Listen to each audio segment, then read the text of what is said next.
नमस्कार, आप जुड़ चुके हैं जम्मू लद्दाख विजन के साथ और मैं हूं संदीप मिश्रा। नेशनल कॉन्फ्रेंस को जम्मू संभाग में एक और बड़ा झटका लगा है। कई वर्षों तक पार्टी में रहे पहाड़ी एडवाइजरी बोर्ड के वाइस चेयरमैन और पूर्व मंत्री मुश्ताक बुखारी ने पार्टी का दामन छोड़ दिया है, पार्टी से इस्तीफ़ा दे दिया है। इस समय हमारे साथ बात करने के लिए बुखारी साहब मौजूद हैं। सर, क्या कारण रहे कि इतने वर्ष आपने नेशनल कॉन्फ्रेंस में दिए और पहाड़ियों की आवाज़ आप लगातार बुलंद करते रहे और आज आपको जो है पार्टी का दामन छोड़ना पड़ा? देखिए जी, बाकी सियासतदान तो मैं किसी के बारे में कुछ नहीं कहूँगा, उनकी सियासत के अपने अंदाज हैं, लेकिन हमने अपनी सियासत पहाड़ियों से शुरू की थी और पहाड़ियों पर ही ख़त्म करेंगे। मैं 2 बार एमएलए रहा हूँ, मिनिस्टर भी रहा हूँ, 2 बार मिनिस्टर रहा हूँ। मुझे अब पावर का कोई लस ना हवस नहीं है और मैं ये चाहता हूँ कि आने वाली जो मेरी नस्लें हैं पहाड़ी लोगों की, वो भीख ना मांगें। आज ये हालात यहाँ तक पहुँचे हैं कि हमारे लड़के एमए पीएचडी करके माँ बाप अपनी जायदाद बेच के उनको एमए पीएचडी करवाते हैं, बाद में वो ओवर एज हो जाते हैं और वो फिर जाके होटलों में वेटर का काम करते हैं। अगर मुझे इस बात का दर्द ना होगा तो फिर मुझे सियासत में या पहाड़ियों का लीडर कहलाने का हक ही नहीं बना। फारूक साहब की कम्युनिटी कश्मीरी है, उसको बचाने के लिए उन्होंने हिंदुस्तान के साथ इलाक़ किया, पाकिस्तान के साथ नहीं किया। ये बातें हम भूल सकते हैं कि आप अपनी कम्युनिटी को बचाने के लिए मुस्लिम कंट्री से अपनी इलाक़ करते, हिंदू कंट्री से इलाक़ करते हो। और मैं हिंदू लीडर से मिलता हूँ तो आपको तकलीफ हो जाती है। वो हिंदू लीडर है भी हमारा पूर्णचोरी का है, पहाड़ी है वो। डबल स्टैंडर्ड नहीं होना चाहिए। मैं किसी कम्युनिटी के ख़िलाफ़ नहीं हूँ, किसी लीडर के ख़िलाफ़ नहीं हूँ। मैं तो अपनी उस कम्युनिटी के हक़ में हूँ और अपनी कम्युनिटी के हक़ में कोई बात करने से किसी को तकलीफ़ होती तो एक नहीं 1000 बार होती रहे। बुखारी को इन बातों की परवाह नहीं है। तो मैंने हमेशा ये कोशिश किया कि पहाड़ियों को उनका जायज़ हक़ मिले और इंशाल्लाह हमारा केस कंप्लीट है, दिल्ली है पहुंच चुका है। In all respect now it is completed. पहले कुछ खामियां थी और कुछ हमारे हमदर्द जो थे जिन्होंने हमारी मुखालफत करके हमारा केस ख़राब किया, लेकिन अब हम इन चीज़ों से अबव हैं। इंशाल्लाह वो दिन दूर नहीं जब पहाड़ियों को एसटी स्टेटस मिल जाएगा और हमारी स्ट्रगल पूरी हो जाएगी। बुखारी साहब, जिस तरह से सुनने में आया कि आप पार्टी में थे, आपने इस्तीफ़ा नहीं दिया था और फारूक साहब ने आपको कह दिया कि आपने भाजपा ज्वाइन कर ली, क्या इस बात में सच्चाई है? छोड़ो यार, अब क्या है।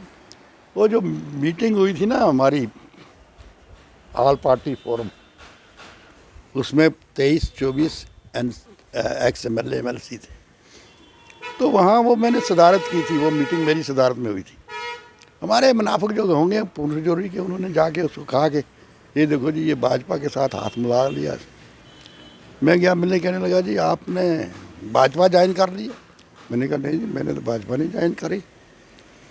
हाँ, ये है कि एसटी स्टेटस मांगने के लिए मुझे भाजपा का सहारा तो लेना पड़ेगा, जाके मुझे भाजपा ही से मांगना है ना एसटी स्टेटस। हाँ, तो सो ये कोई मसला नहीं। तो असल में वो फारूक साहब अपना एक पोस्टर देना चाहता है कि मैं एंटी गुजर नहीं हूँ। हम कब कहते हैं कि आप एंटी गुजर हो भाई? मैं और आप 2 भाई हैं, आपकी मदद करें तो मैं नाराज़ हो जाऊँ, मेरी मदद करें तो आप, ये तो बात है ना बंदी। या अगला तो ये, अगले को तो ये नहीं ना सोचना कि मैं इसकी मदद करूँगा तो वो नाराज़ हो जाएगा। बहरहाल 40 साल के रिश्ते को तोड़ना पड़ा इस पहाड़ी काज के लिए, और इस पहाड़ी काज की मुखालफत अगर मेरा भाई भी करेगा मैं उसको डिसोन कर दूँगा, मेरा बेटा करेगा मैं उसको डिसोन कर दूँगा, क्योंकि ये किसी की ज़ात का मफाद की बात नहीं है। ये 12 लाख लोगों का मसला है, उनकी बच्चों का मसला है। उनके बच्चे, उनकी माँ बाप अपनी ज़मीनें बेच के बच्चों को पढ़ाते हैं और बाद में वो अवरेज होकर घर बैठते हैं और जाके होटलों पर वेटर बनते हैं। तो हमें उन बच्चों का एहसास है, हम उसके लिए स्ट्रगल कर रहे हैं। किसी को पसंद आए ना पसंद आए, हमारी बला से हम स्ट्रगल करते रहेंगे तब तक जब तक पहाड़ियों को एसटी स्टेटस मिलता।